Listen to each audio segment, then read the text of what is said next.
And then, that brings up the question, if your tanker can only go this fast and the SR goes that fast, how do you ever get together?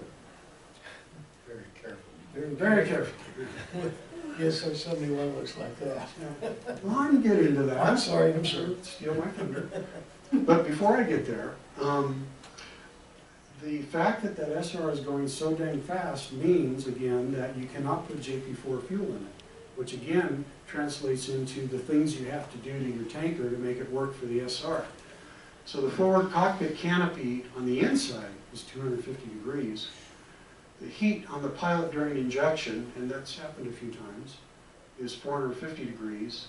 Skin temperature easily exceeds 500 degrees in emission.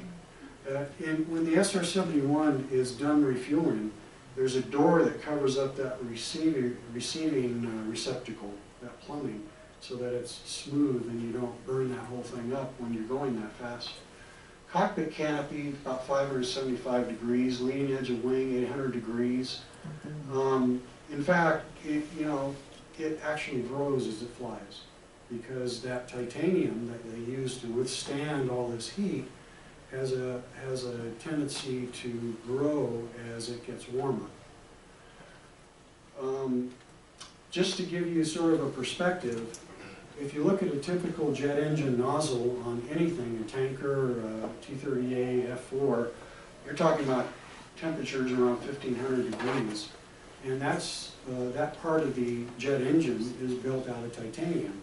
They just decided, well, we'll build the whole airplane out of titanium, we'll be able to withstand these temperatures. The problem is, the normal jet fuel, JP4, will auto-combust at 450 degrees, which means you don't have to have an ignition source, it will just explode. So as soon as that SR-71 starts to get up to speed, it would just blow up. So they had to develop a different fuel called JP7, which would not do that. So JP7 is somewhere far beyond 100 degrees. In fact, I've heard some engineers talk about, we're not sure if it even has an auto ignition temperature.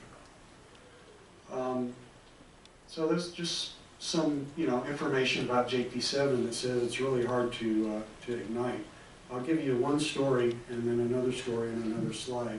We had a KC-135Q that was sitting on the ramp at Beale, and one of those 19-year-old airmen backed up a piece of equipment into that forward part of the aircraft and ruptured the forward tank and started a hydraulic fire in the nose wheel and the tire, and all the hydraulic braking fluid around that just burst into this huge flame. And then as that tank above it ruptured and the JP7 spilled out, it put out the fire. So that's JP7. Very slippery, difficult to light, has fluorocarbons to act as a lube, oxidizing agent to help it to burn in the engines. But in order to start the engines, you see that little greenish color, that's a spray of TEB injected into the engine to make it light. They carry about 20 fluid ounces of TEB on board in case they have to try to relight their engines.